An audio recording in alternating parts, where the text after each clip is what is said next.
Welcome to Hood Champion Boxing and Sports.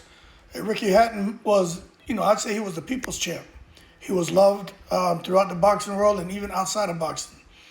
One thing that he said that really resonated with me is, aside from the money he amassed, the accomplishments, the accolades inside of boxing, Hall of Famer, 2-weight division champion, Ricky Hatton was like, all right, that's cool, but he just wanted to be seen as one of the boys. And I think he accomplished that.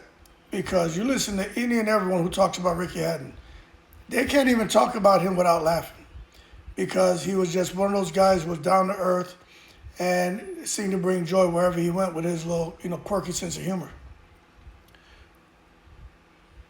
But I'm gonna say this, man.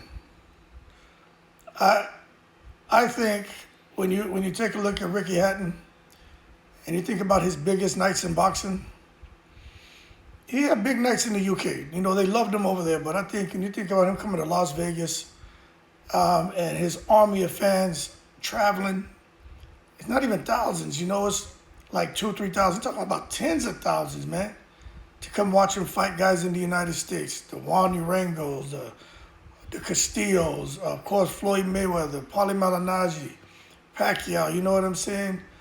To just think that a fighter can have that kind of influence on people, on fans. So to see him finish off his career at 45 wins, 3 losses, and 32 KOs, he wasn't fighting, tomato cans. Ricky Hatton was a real dog, you know what I'm saying? And I think Hatton's fan base made as great an impact as the fighter himself, because those UK fans are just different, you know what I'm saying? Him just wanting to be one of the boys out there in the bars, drinking, singing, walking, getting drunk, you know what I'm saying? The kind of shit that, they should do a movie behind Ricky Hatton and talk about everything. I know some people like to harp onto the stuff that, for shock value, I'm not going to talk about that in this video. All I'm going to say is Ricky Hatton was the man, and I just have a feeling he's going to get even more recognition now that he's passed. And I just wish all the best to him and his family and friends. But Ricky Hatton, what fighters do you know that can go fight in another country and bring 10, 20, 30,000 fans to come watch you fight?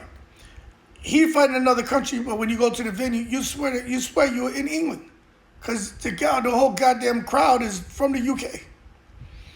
Anyway, man, y'all keep cool. Shout out to the veterans on 7 continents. It's no surprise that celebrities from all around the world, sport, comedy, politics, entertainment, A-listers from all across the ponds showed up